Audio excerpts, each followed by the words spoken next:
Hello students, ये आपका अब नेक्स्ट लेक्चर है। कुछ और एग्जांपल्स है वेक्टर स्पेसेस की। तो सबसे पहले जैसे यूक्लिडियन स्पेसेस हैं ये इनफैक्ट जो हम करेंगे आज। कुछ सेट्स हैं जो आपने पहले भी पढ़े हैं, R2। तो उनको लेकिन सिर्फ सेट के रूप में नहीं देखना। We have to introduce some operations on दो सेट्स, और जब ऑपरेशन आ जाएगा तो ऐसा होगा कि वो वेक्टर स्पेस की प्रॉपर्टी पूरी करे। ठीक है, तो सबसे पहले जैसे आपका ये है, आपके सिलेबस में ये टॉपिक है R over itself is a vector space. थोड़ा ट्रिवियल है बेसिकली ये। जो नेक्स्ट क्वेश्चन होगा R2 का वो है थोड़ा, जिसमें आपको स्पेशल प्रॉपर्टीज लगानी पड़ेंगी। सो R over itself is a vector space. In fact ये हम प्रॉपर्टी डिराइव कर सकते हैं एक रिजल्ट से, जो मोर जनरल रिजल्ट है कि every field over itself forms a vector space. ये लीनियर अलजेब्रा का रिजल्ट है। तो दूसरा जो कोर्स कर रहे हैं बच्चे, उनको तो ये थ्योरम पढ़नी पड़ेगी। एनीवे हमें, क्योंकि ये सिलेबस में नहीं है जो ये,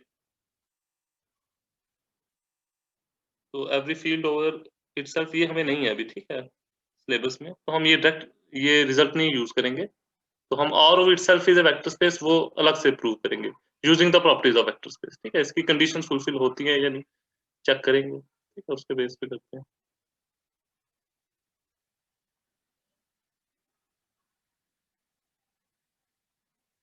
ठीक है, तो ये है आपके पास।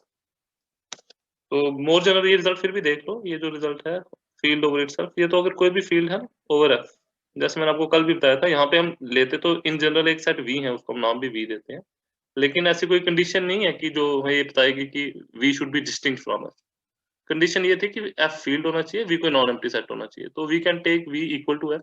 तो ऐसे केस में जब भी आप ऐसा करोगे, when we set when we take the set v equal to f, तो then the resultant set f over the field f is always a vector space. क्योंकि वो प्रॉपर्टीज ऑटोमेटिकली, फील्ड की जो 11 प्रॉपर्टीज हैं वो इतनी काफी है कि इसको वेक्टर स्पेस बना दें। ठीक है, जो एक्सटर्नल कंपोजिशन होती है ऐसे केस में, इस केस में वो रिड्यूस हो जाती है टू एन इंटरनल कंपोजिशन, क्योंकि यहाँ से भी वही एलिमेंट आएगा उसी सेट से, यहाँ से भी उसी सेट से।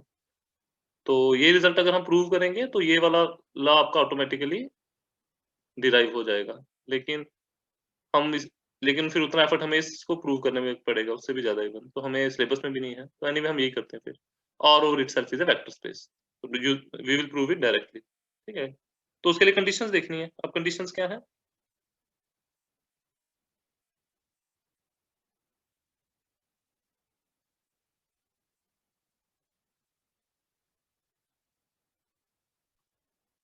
तो वो प्रॉपर्टीज क्या है बेसिकली, वही 10 प्रॉपर्टीज आपकी।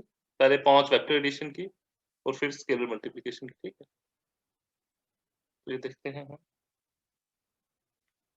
तो सबसे पहली प्रॉपर्टी आपको ये देखनी पड़ेगी, सेट देख लो कौन सा है जो हम आर ओवर आर ही ले रहे हैं। ठीक है, इसी सेट को वी मान रहे हैं और इसी आर को एफ मान रहे हैं। ठीक है, फील्ड भी इसी को।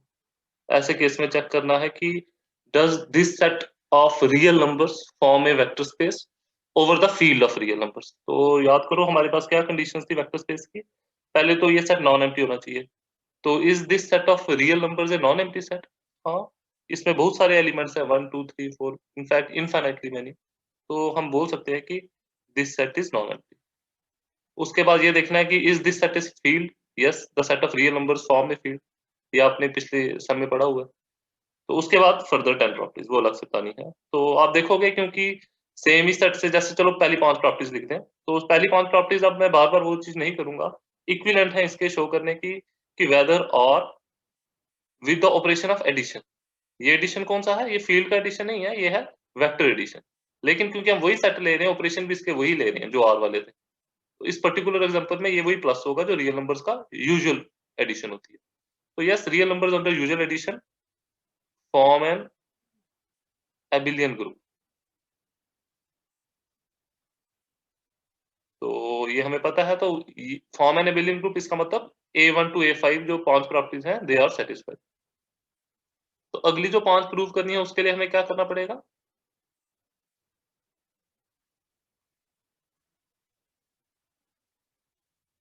उसके लिए हमें करना पड़ेगा ये बेसिकली M1 प्रॉपर्टी। चलो इसको लिखते हैं हम M1 प्रॉपर्टी। ये कौन सी? स्केलर मल्टीप्लिकेशन की है। तो उसके लिए क्या करना पड़ेगा?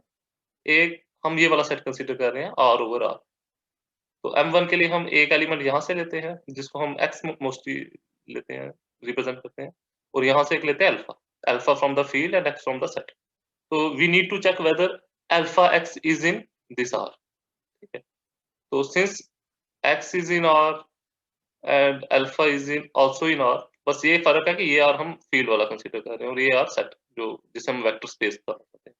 तो alpha in are, x in R, तो देन अल्फा एक्स ऑब्वियसली ये तो आर में होगा क्योंकि रियल नंबर आपस में तो इनफैक्ट इन दिस केस ये जो हम अभी ये पर्टिकुलर एग्जांपल कर रहे हैं R over R, this alpha x which is scalar multiplication of alpha with x reduces to the multiplication of two elements of the same field, ठीक है। तो इस पर्टिकुलर एग्जांपल में ये जो स्केलर मल्टीप्लिकेशन है वो और कुछ नहीं बल्कि इसी फील्ड के एलिमेंट्स की मल्टीप्लिकेशन में रिड्यूस हो जाती है as a special case.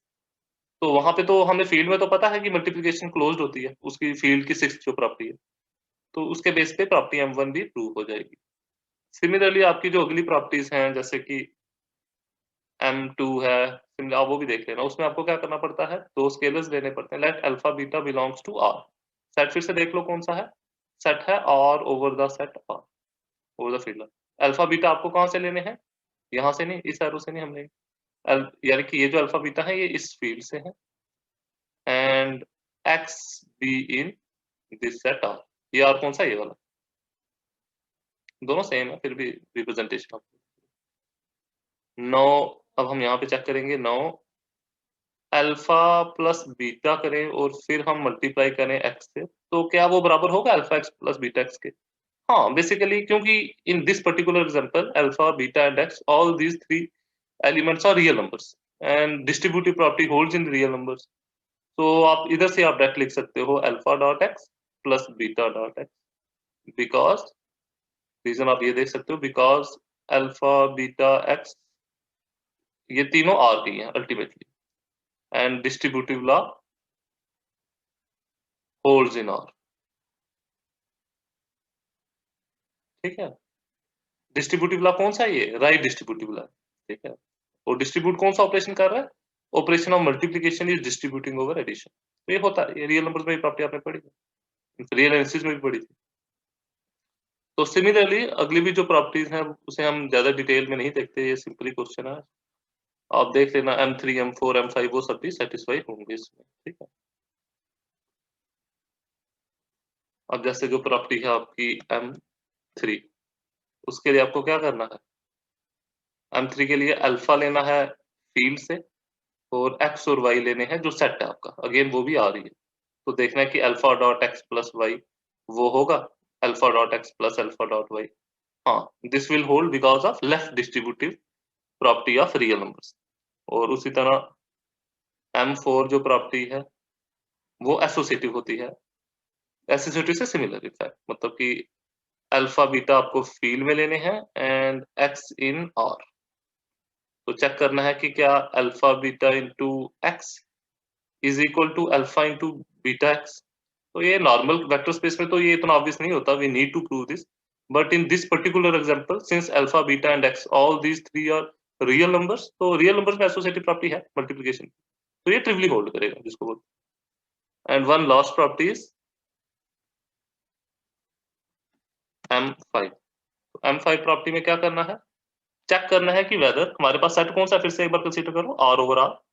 Check करना है कि अगर हम इस R की यूनिटी ले लें यानी कि 1, रियल नंबर्स का जो 1 है उसको अगर मल्टीप्लाई करें इस सेट के किसी रैंडम एलिमेंट से 1 dot x under the scalar multiplication, तो क्या ये चीज वापस x के बराबर ही आती है? हाँ, क्योंकि बेसिकली इस बार ये R भी तो वही सेट है जो फील्ड का, तो 1 तो फील्ड की मल्टीप्लिकेटिव आइडेंटिटी है, तो 1 डॉट x तो x ही होगा for all x in R। For all x in R ये R कौन से वाला है, ये वाला सेट वाला, और ये 1 क्या है, इस R की मल्टीप्लिकेटिव आइडेंटिटी, तो ये होल्ड करेगा। So all this 5 properties hold, so this set R over R forms a vector space, ठीक है।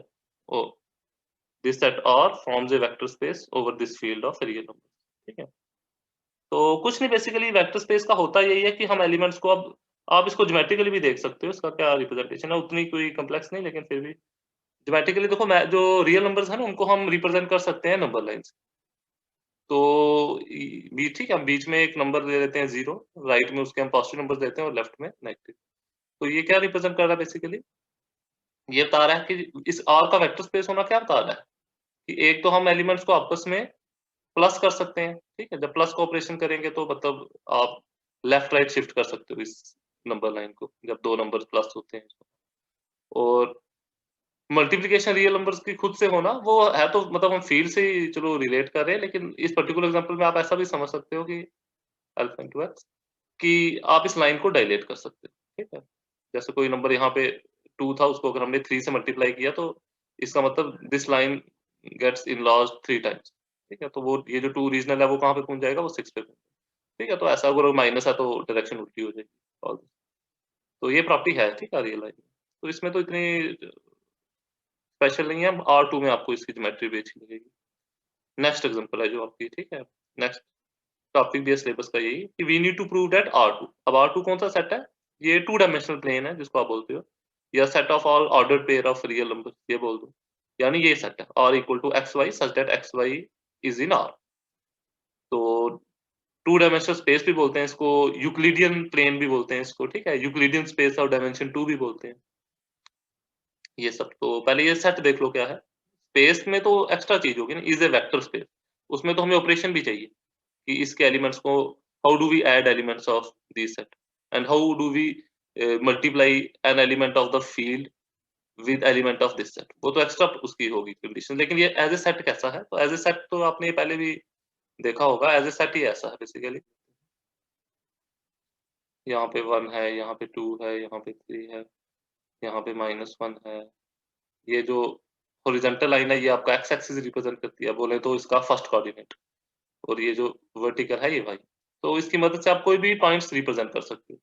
फॉर एग्जांपल, एक पॉइंट आपने यहाँ पे ले लिया, एक पॉइंट आप कंसीडर कर लो उससे 2,1। तो 2,1 का क्या है? एक्स एक्सिस से वो 2 है, और उसका जो वाई वाला कोऑर्डिनेट है दैट इज 1, ठीक है? 1 हाइट मान लीजिए। तो this is the point 2,1। Similarly any point, कोई भी पॉइंट आपका a, b है, वो कैसा होगा? x से आपने a यूनिट्स दूर जाना है ओरिजिन से। अगर पॉजिटिव है तो राइट में, नेगेटिव है तो लेफ्ट में। और b में आपको y कोऑर्डिनेट का हिसाब रखना है, ऊपर या नीचे। b इज पॉजिटिव तो आपको वर्टिकली ऊपर जाना है, ठीक है? तो मान लो ये वाला पॉइंट है। If this is the point AB, इसका मतलब अगर हम यहाँ से ये ड्रॉप करें,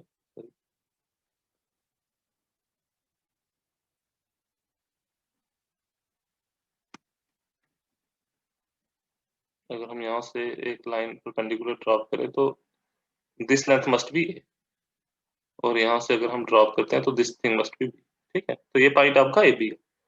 तो ये सेट तो आपको पता है। ऐसे मतलब ऐसे बहुत सारे पॉइंट्स, अब इनको हम ऐड कैसे कर सकते हैं वो देखना। AB प्लस C, ठीक है? ये पता चल गया ये सेट कैसा है। R2 is a vector space over R, तो ये सेट आपका ये है, 2 डायमेंशनल स्पेस है। तो हमें साबित करना है कि over the field of real numbers it form a vector space. लेकिन उसके लिए पहले बताना पड़ेगा कि we need to define the operations of addition on this set. ये जो सेट है, ये जो 2 डायमेंशनल स्पेस है, इसमें ये देखो, एक पॉइंट आपका है 2, 1, and another point is AB। So we need to define a rule for adding this point 2, 1 to this point AB। ठीक है? तो वो रूल कैसा है? बेसिकली बहुत ही नेचुरल है, मतलब A B plus C D को हम इस तरह डिफाइन कर रहे हैं कंपोनेंट वाइज, फर्स्ट कंपोनेंट को फर्स्ट से, सेकंड को सेकंड से। और ये इंस्पायर भी कहाँ से हुआ है? जैसे आप प्लेनर वेक्टर्स के पहले ऑपरेशंस पढ़ते रहे हो कि वेक्टर, अब जैसे आप इस डायग्राम से देख सकते हो कि हमने दो वेक्टर्स को कैसे ऐड किया है, दो एलिमेंट्स इस सेट के R2 के। ये ए बी है, तो it is represented by this vector arrow, and this is C D. So A B plus C D, हमने जिसको A plus C B plus D हमने डिफाइन किया है, वो ऐसे कोई आर्बिटरी नहीं है। वो सिंपल ज्योमेट्री से डिफाइन किया कि इस सी डी वेक्टर को अगर हम ट्रांसपोज करके यहाँ शिफ्ट कर दें, तो जो ये रिजल्टेंट वेक्टर नया बनता है, यूजिंग ट्रायंगल ऑफ वेक्टर्स बोल दो या पैरेललोग्राम ऑफ वेक्टर्स, तो वो ये वेक्टर बनता है A plus C B plus D. देखो यहाँ से अभी भी जो हम ए से राइट पे कितना हुए हैं, जो आपका सी था, यहाँ पे ऑलरेडी आपका ए था, और सी का वेक्टर आपका इतना सा था। इस इतनी हम राइट में अब हम और हुए हैं ऐसे, तो ये ए प्लस सी हो गया। और ए बी यहाँ पे पॉइंट था, तो उस पे अगर सी डी वेक्टर ऐड हुआ, तो यानी आपका जो वाई वाला कंपोनेंट है, इतना और ऐड करना है। तो इतना हम वर्टिकल ऊपर गए हैं, क्योंकि हमने यही लाइन जीरो ट्रांसपोज की है। जो सी डी यहाँ ओरिजिन से स्टार्ट हो रही थी, अब वो पॉइंट ए बी से स्टार्ट हो रही है। तो उसको इतनी लेंथ और ऐड होगी वर्टिकल डायरेक्शन में भी, ठीक है? तो दिस इज द रिजल्टेंट। तो ये हम इस तरह डिफाइन करते हैं, A B plus C D is A plus C B plus D. Operation scalar multiplication का कैसे डिफाइन होता है?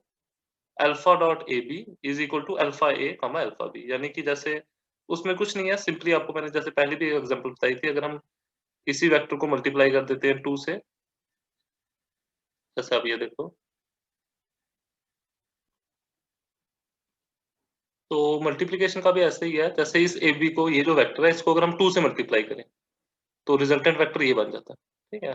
2 टाइम्स की डायरेक्शन वही रहती है और ये इस तरह। तो इसका मतलब आपने वही लॉ यूज़ किया, जैसे हम करते हैं कि अगर आपके पास 2 इंटू AB है, तो रिजल्ट आपके पास 2A, 2B होगा, है ना? दोनों पार्ट देखो, अगर इसको हम 2 से मल्टीप्लाई करते हैं, नॉर्मल जो आपने वेक्टर्स पढ़े थे उसमें कैसे होता था कि अगर हम किसी भी वेक्टर को 2 से मल्टीप्लाई करें, उसका मैग्नीट्यूड 2 टाइम्स बड़ा होना चाहिए। तो अगर हमने AB का मैग्नीट्यूड बड़ा करना है, इसका मतलब इसका जो x कोऑर्डिनेट है, ये वाली लेंथ है जो फ्रॉम हियर टू हियर, ये भी डबल होनी चाहिए। जैसे कि इस केस में हमने यहाँ से इसको यहाँ कर दिया, और जो ये वाली लेंथ है B वाली, यहाँ से लेकर यहाँ तक, वो भी हमने डबल कर दी यहाँ से यहाँ। ठीक है? तो मतलब ये वेल डिफाइंड है, डेफिनिशंस हमने आर्बिट्रेरी नहीं दी, यूजिंग ज्योमेट्री ही दी है। ठीक है? तो ये डेफिनिशंस फिर से देख लो। स्पेस आपके पास R2 है, XY is a vector space of R with these operations. AB plus CD is A plus C, B plus D, and alpha into AB is alpha A, alpha B. तो ऐसे case में ये आपने space समझ ली, ठीक है? एक ऐसी है 2 डायमेंशनल स्पेस है, इसके जो पॉइंट्स हैं वो 2 डायमेंशनल स्पेस पे लाई करने वाले जितने भी इनफाइनाइटली मैनी पॉइंट्स हैं, और उन पॉइंट्स को, उन एलिमेंट्स को ऐड कैसे करना है? Component wise. x कोऑर्डिनेट को x से ऐड करना है और y को y से, और मल्टीप्लाई कैसे करना है? आपस में नहीं करना, वो हमें वेक्टर स्पेस में जरूरी भी नहीं होता है, हम वेक्टर स्पेस चेक कर रहे हैं ना, तो उसके एलिमेंट्स को खुद से मल्टीप्लाई करना हमारे लिए जरूरी नहीं है। वो अगर कोई रूल हो भी तो that is in irrelevant for us.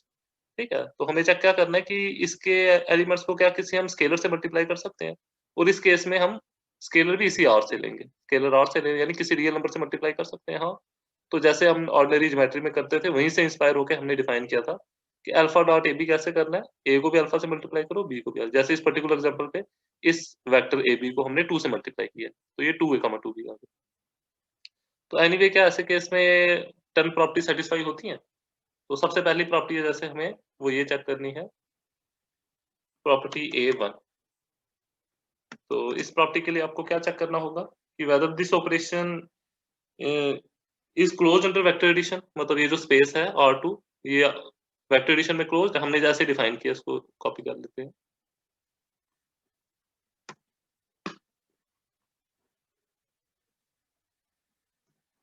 AB plus CD is A plus C, B plus D। अब आप चेक करो AB और CD किसके एलिमेंट्स थे? ये भी कर लेते हैं।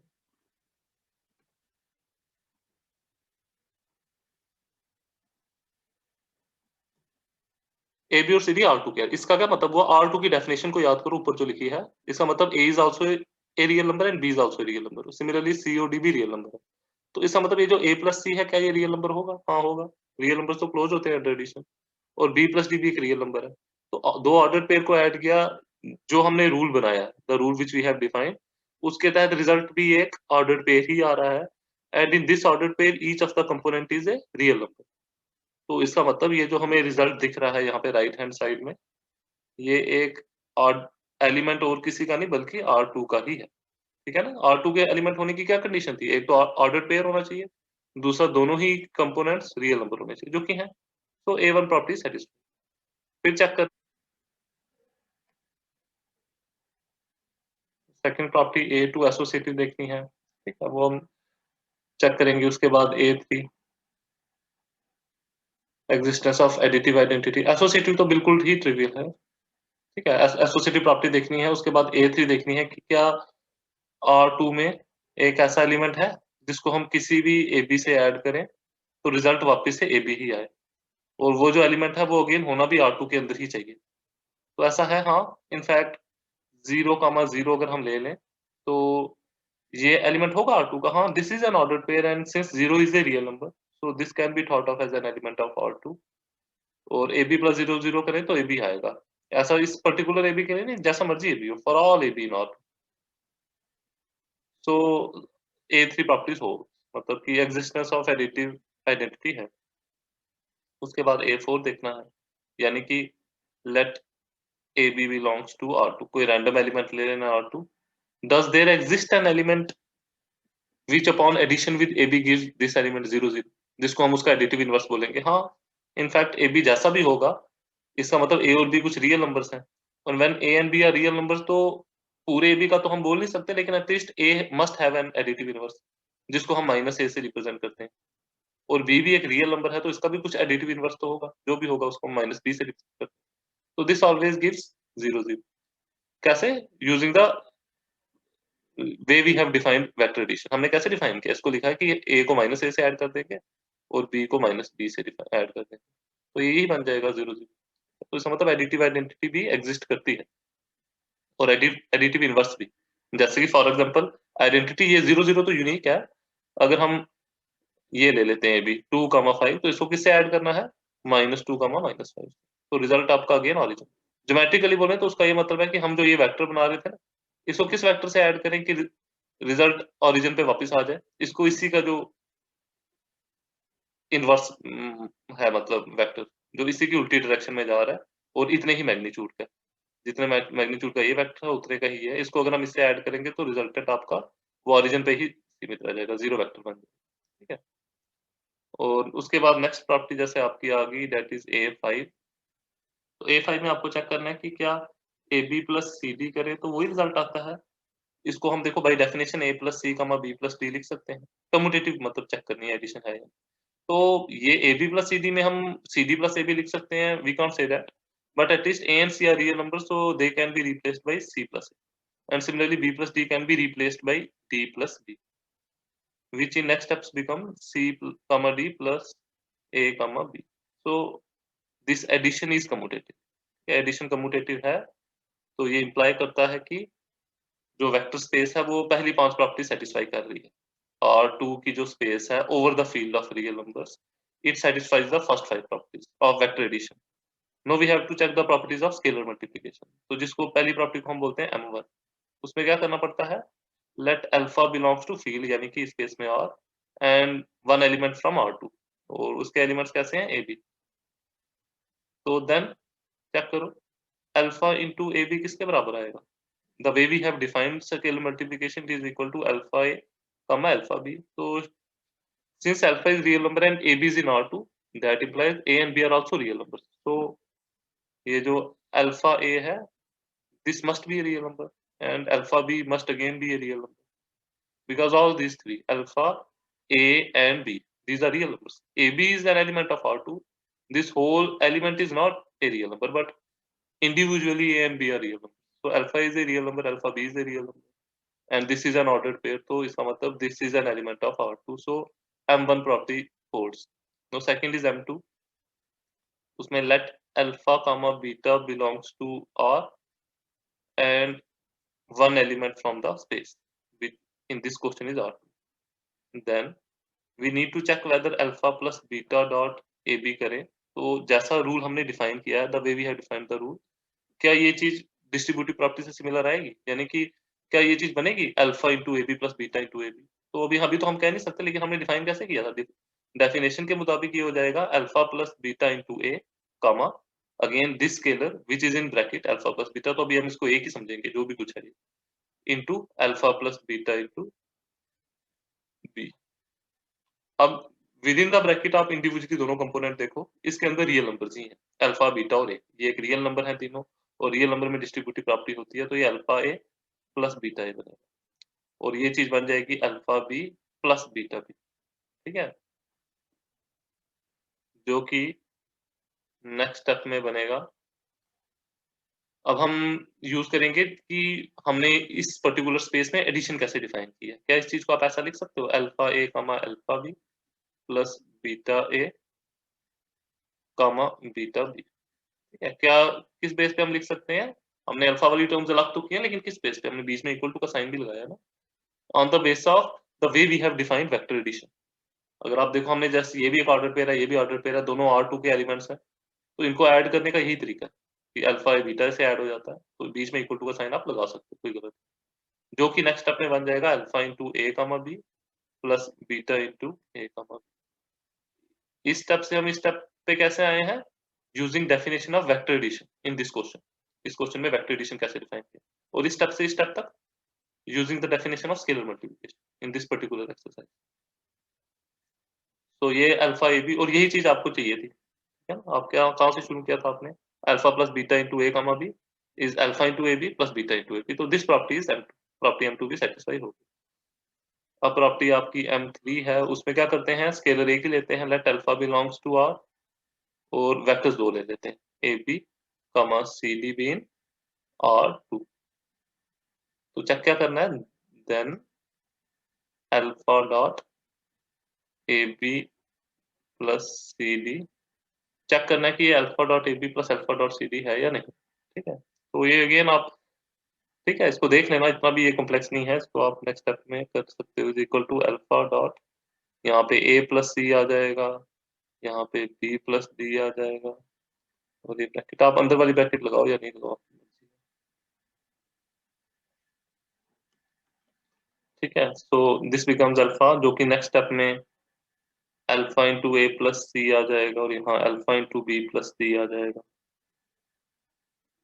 अब यहाँ पे तो हम डिस्ट्रीब्यूटिव लॉ डायरेक्ट नहीं लगा सकते थे, अब लगा सकते हैं, क्योंकि विद इन द ब्रैकेट्स आपके पास ये क्या है, तीन रियल नंबर है, ये alpha A plus alpha C बनेगा, और ये alpha B plus alpha D बनेगा। जो कि अब हम नेक्स्ट स्टेप में क्या करेंगे, हम चाहते थे कि अल्फा A B अलग हो और अल्फा C D अलग हो, तो A और B वाली टर्म्स अलग करेंगे, यानी ये बना देंगे हम alpha A alpha B plus alpha C alpha D, ऐसा कर सकते हैं, हाँ, using property of vector addition या यूजिंग डेफिनेशन। इस क्वेश्चन में हमने वेक्टर एडिशन कैसे लिखा, जो कि नेक्स्ट स्टेप में बनेगी alpha into A B plus alpha into C D, ठीक है। तो यही हम चाहते थे, हमने alpha A B plus C D किया था, वो alpha A B plus alpha C distributive से सिमिलर, तो ये M3 प्रॉपर्टी भी प्रूफ होगी। उसके बाद आपकी आती है M4 प्रॉपर्टी, उसमें क्या करते हैं हम, एसोसिएटिव से सिमिलर जो लॉ है वेक्टर स्पेस के लिए, let alpha B and beta B in field, जो कि इस केस में R है, and A B B in R2। तो हमें चेक करना है कि अगर हम अल्फा बीटा पहले मल्टीप्लाई करें और फिर ए बी के साथ उनको स्केलर मल्टीप्लाई करें, तो क्या वही चीज आएगी जो कि हम पहले बीटा को ए बी से मल्टीप्लाई कर लें और फिर उसके बाद उसको अल्फा से मल्टीप्लाई करें। तो आप देखोगे, हम क्या करते हैं, चलो इधर से शुरू करते हैं, L H S is equal to, ये बन जाएगा by definition of scalar multiply, alpha beta अगर ए बी से मल्टीप्लाई करें, इसका मतलब अल्फा बीटा ए से भी करेगा और अल्फा बीटा बी से भी करेगा, और ये नया एलिमेंट बनेगा R2, जो कि नेक्स्ट स्टेप में आएगा आपका। अब alpha beta and A R real numbers, तो ये बन जाएगा अल्फा बीटा ए, ऐसा तो लिख सकते हैं, और ये बन जाएगा अल्फा बीटा बी। हम ऊपर नहीं लिख सकते थे यहाँ पे अल्फा बीटा, ठीक है, यहाँ क्यों नहीं लिख सकते, क्योंकि ये एक रियल नंबर है अल्फा बीटा, और ये ए बी एक R2 का एलिमेंट है, तो वहां पे ऐसी एसोसिएटिव प्रॉपर्टी हमें नहीं पता, वो तो हमें प्रूव करनी है। लेकिन जब हम विद इन ब्रैकेट्स आ गए, तो जो इंडिविजुअली ये कंपोनेंट है, एक जो फर्स्ट कंपोनेंट है और एक जो सेकंड कंपोनेंट है, इसके जो एलिमेंट्स हैं ये रियल नंबर, और रियल नंबर में मल्टीप्लीकेशन में एसोसिएटिव प्रॉपर्टी होती है, तो हम ऐसा लिख सकते हैं। इसी को नेक्स्ट स्टेप में मैं ऐसा लिख सकता हूँ, alpha into beta A beta B, हाँ, कौन सी प्रॉपर्टी से, तो इसमें आप प्रॉपर्टी लगेगी आपकी स्केलर मल्टीप्लिकेशन जैसी डिफाइन हुई है। आप इस स्टेप से इस स्टेप तक जा सकते हो ना, जैसे हमने स्केलर मल्टीप्लिकेशन डिफाइन किया, मतलब बीच में इक्वल टू का साइन सही है, ये अल्फा बाहर ही रहेगा, भी अंदर बीटा है बीटा भी है, इसको मैं ब्रैकेट में इसी टर्म को तो लिख सकता हूँ, मैं वहां से बीटा बाहर निकाल दूंगा, ये रह जाएगा ए। तो दिस वाज द रिजल्ट, ठीक है, यही आपका RHS है। और एक लास्ट में आपको प्रॉपर्टी प्रूव करनी है M5, जो कि कहती है कि let one be the multiplicative identity of R, वही वन से हम रिप्रेजेंट करते भी हैं उसको, तो हमें बताना है वी नीड टू चेक कि वन डॉट ए बी कोई भी एलिमेंट है R2 का, जो हमारी वेक्टर स्पेस जिसको हम क्लेम कर रहे हैं, तो वन डॉट ए बी किसके बराबर होगा, क्या ये ए बी के बराबर होगी। अब वन किसी रियल नंबर के साथ मल्टीप्लाई करें फिर तो वही देता है, लेकिन ऑर्डर पेयर से मल्टीप्लाई होकर भी वो देता है या नहीं, चेक करते हैं।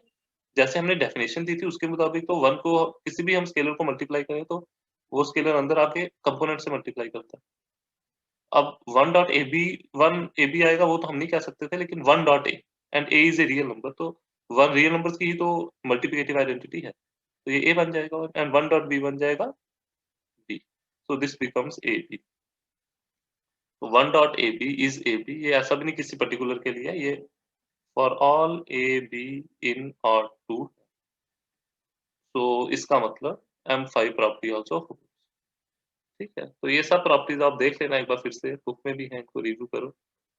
तो हमने इसका मतलब हमने क्या देख लिया? हमने देख लिया ये जो R2 स्पेस है, जो ये 2 डायमेंशनल प्लेन पे जितने भी पॉइंट्स हैं उनकी स्पेस है, ठीक है? जैसे यही प्लेन है समझ लो जो आपकी नोटबुक का या स्क्रीन का, इसमें जितने भी पॉइंट्स हैं, उन सब पॉइंट्स की जो स्पेस है, मतलब उन सब पॉइंट्स का जो सेट है, उसपे अगर हम एडिशन को डिफाइन कर दें, इस पर्टिकुलर तरीके से, जो मैंने आपको जैसे फिगर से बताया, कि वेक्टर्स को कैसे ऐड करना है ट्रांसपोज़ करके। तो उसके तहत जो और मल्टीप्लाई कैसे करना है, इस वेक्टर को -3 से कैसे मल्टीप्लाई करना है, इस वेक्टर को 3 गुना बड़ा कर दो और इसकी डायरेक्शन उल्टी कर दो। इस रूल के तहत जो ये स्पेस बनती है, इन पॉइंट्स का जो सेट है अलोंग विद दीज़ ऑपरेशंस, ये क्या बनाती है?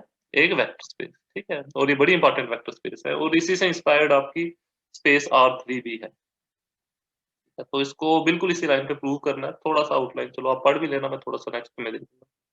उसके बाद अब आपको थोड़े वेक्टर स्पेस की प्रॉपर्टीज़ भी पढ़नी है और एक इम्पोर्टेंट कांसेप्ट है इंडिपेंडेंस डिपेंडेंस का, ठीक है? लीनियर इंडिपेंडेंस है, लीनियर डिपेंडेंस, वो नेक्स्ट लेक्चर में डिस्कस करते हैं। Thank you.